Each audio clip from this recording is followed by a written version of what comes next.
இருக்கட்டும், பக்கத்துல இருக்கான் நல்லவன், நிறைய விஷயம் செய்யறான், ஆனா அவனுக்கு கெடுதல் வந்துகிட்டே இருக்கு. இந்த உலகத்துல இதை பாக்குறோம். அதான் அவர் சொன்னாரு, இன்னாதம்மை இவ்வுலகம் என்று அதைத்தான் சொன்னான். இந்த உலகத்துல நல்லதுன்றது ரொம்ப கிடையாது. இன்னாதம்மை இவ்வுலகம் அவ்விய நெஞ்சத்தான் ஆக்கமும் செவ்வியான் கேடும். வள்ளுவர் ஈஸியா சொல்லியிருக்கான், அவன் விதினாலன்னு சொல்லியிருக்கலாம், உன்னுடைய வினைப்பா என்ன சொல்லியிருக்கலாம். ஆனா வள்ளுவர் சொல்றாரு, it will be debated eternally என்று சொல்லுகின்றார். அவ்விய நெஞ்சத்தான் ஆக்கமும் செவ்வியான் கேடும் நினைக்கப்படும். குரு மூலமாகத்தான் கிடைக்கும். மாதா பிதா குரு தெய்வம் என்பது எதற்கு? மாதா பிதா கூகுள் தெய்வம் போதாதா என்று நம்முடைய குழந்தைகள் கேட்கிறார்கள்.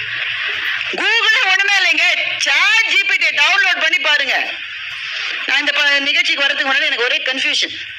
ஏன்னா இந்த மேடையில் என்ன பேசுவது, நம்ம ஏரியாவே வேற ஏரியா வச்சு, இங்க வந்த பிறகு நம்ம ஏரியா உள்ள வரதான் முத்திய சொல்லிட்டா என்ன செய்யறது அப்படியே யோசிச்சுட்டு சாட் ஜிபிடில நான் கேட்கிறேன், if Bharathi Bhaskar is invited for a program about a book written by Sadhguru, what will she speak என்று நான் சாட் ஜிபிடி கேட்கிறேன். 340 வார்த்தையில பதில் சொல்லியிருக்கு. அதை நான் பேசல, அது வேற விஷயம். ஏன்னா அதை படிக்கிற அளவு எனக்கு நேரம் இல்லை. நான் என்னென்ன பேசக்கூடும் என்று அது சொல்லுகிறது. அப்போ இது இருக்கிற போது குரு எதுக்குன்னு நம்ம இளைஞன் கேட்டா அந்த கேள்வி நீங்க இக்னோர் பண்ணிட முடியாது தானே. அப்ப அதற்கு ஒரே ஒரு பதில் தான், அதே சத்குருவே சொல்லுகின்றார். நீங்க ஹீராமண்டி நிறைய பேர் பார்த்திருப்பீங்க. அந்த காலத்து கோர்டிசான்ஸ், அவங்களுக்கு ரொம்ப ஸ்பெஷாலிட்டியே என்னன்னா, அவர்களே நகைகளை வடிவமைப்பார்கள். அந்த சில நகையெல்லாம் நீங்க பாத்தீங்கன்னா ரொம்ப காம்ப்ளிகேட்டடா இருக்குமா. அவங்க ஒரு பெரிய ஆரம் போட்டிருக்காங்கன்னு வச்சுக்கீங்களா, கழுத்திலிருந்து ஆரம்பிச்சு கால் மட்டும் சரம் சரம் சரமாக அந்த ஆரம் இருக்குமா. இப்போ அந்த நகைய கழட்டணும், அவங்க சாப்பிடுறாங்க, குளிக்கிறாங்க, தூங்குறாங்க, அதுக்கு கழட்டணும்னாக்க அதை எடுக்கிறது எப்படின்னு யாருக்குமே தெரியாதோ. ஐயோ இவ்வளவு சரமா இருக்கு, ஒவ்வொரு சரமா எடுத்தா அது வரவே வராதோ, திரும்ப திரும்ப திரும்ப சிக்கல்ல போய் மாட்டிக்கும். சில சமயம் இந்த வயசான தாத்தா பாட்டிக்கு அவங்களுக்கு போன் ஆப்ரேட் பண்ண தெரியாது, அதையே எல்லாமே போயிருச்சுடாமா. தாத்தா அந்த இருங்க தாத்தா அப்படின்னு தொடுவோம், உடனே சரி எல்லாம் திரும்பி வந்துடும், அப்படிதானே. அது மாதிரி அவ்வளவு பெரிய சிக்கலான நகைக்கான சூட்சுமம் எங்க இருக்குன்னா, சத்குரு சொல்றாரு, ஒரு சின்ன ஸ்க்ரூ ஒண்ணு இருக்குமா, அதை எடுத்துட்டீங்கன்னா அந்த நகை அப்படியே விழாம விரியாம கைக்கு வந்துருமா. காளையார் கோயில் ரதத்தை அந்த ஒரு ஆசாரி ஒருவர் செய்து முடித்த பிறகு அந்த ரதத்தினுடைய வெள்ளோட்டத்துக்காக மருது சகோதரர்கள் வருகிறார்கள். அந்த தேரை அவங்க தள்ளுறாங்க, தள்ளவே முடியல. 100 பேர் வச்சு தள்ளுறாங்க, தள்ள முடியல. 1000 பேர் வச்சு தள்ளுறாங்க, தள்ள முடியல. அந்த தேரை செய்த அந்த கலைஞர் அவர் ஒரு சின்ன ஆணி அதுல இருந்து எடுத்தாலும் தேர் நகர்ந்ததும். அப்ப மிகப்பெரிய சூட்சுமங்களுக்கான பதில் மிக மிக சிறிய இடங்களிலே இருக்கிறது. அப்போ குருவினுடைய துணை ஏன் தேவைன்னா, this is a very complex topic. நம்ம அதுல போனாக்க இதற்கு நம்மால விட தேட முடியாது. இதற்கு தேவை குருவினுடைய அருள். முழு மனசோட படிக்கணும். ஒரு கதை சொல்லுவாங்க, பிரம்மச்சரியத்துல எப்படி பிள்ளைகள் படிக்கணும்ன்றதுக்கு. ஒரு பையனை கொண்டு போய் 7 வயசுல சேர்த்துட்டாங்க. 14 வருஷம் குருகுலத்திலே இருந்து படிச்சான். 14 வருஷம் படிச்ச பிறகு அங்கேதான் சோறு, அங்கேயே தூக்கம், குரு சொல்ற வேலையை செய்யணும், அவர் சொல்லிக் கொடுக்கறத கத்துக்கணும். ஒரு நாள் அந்த அம்மா சாம்பாரோ கீரை கூட்டோ ஏதோ ஒன்று போட்டிருக்கு, சாப்பிட்டுட்டு குரு பத்தினி அவர்களே ஒரு சிறு விஷயம், என்ன தம்பி இன்றைக்கு விளக்கெண்ணெயில் நீங்கள் செய்து விட்டீர்கள் என்று நினைக்கிறேன், ரொம்ப கசப்பா இருக்கு. அந்த அம்மா என்ன சொல்லிச்சு, நான் வீட்டுக்காரரை கூட்டிட்டு வரேன்னு போயிடுச்சு. குரு வந்தார், என்னன்னு கேட்டார். இல்ல குரு, நான் தான் இதை சாப்பிட்டேன், அது கசப்பா இருக்கு, இன்னைக்கு அம்மா தவறுதலா விளக்கெண்ணியை பயன்படுத்திட்டாங்கன்னு நினைக்கிறேன். இவர் காஃபியை பத்தி சொல்லும் போது எனக்கு அதுதான் ஞாபகம் வந்தது. குரு சொன்னார், சரி உன் படிப்பு முடிஞ்சிருச்சு, நீ போனார். இல்லையே பாதியில தானே இருக்கு. இல்லப்பா நீ போயிட்டு வா. என்ன குருவே, நான் ஒன்னும் தப்பா கேட்கலையே, விளக்கெண்ணன் தானே சொன்னேன்.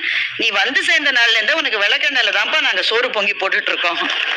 இவ்வளவு நாளா உனக்கு அது தெரியல, இன்னைக்கு தெரிஞ்சிருச்சுன்னா படிப்புல உனக்கு ஆர்வம் குறைந்து விட்டது, இனிமேல் நீ படிக்க முடியாதுன்னு சொன்ன. அப்ப அவர் கேட்கிறாரு, நீ யார்? நம்ம பார்த்து கேட்கிறார், நீ யார்?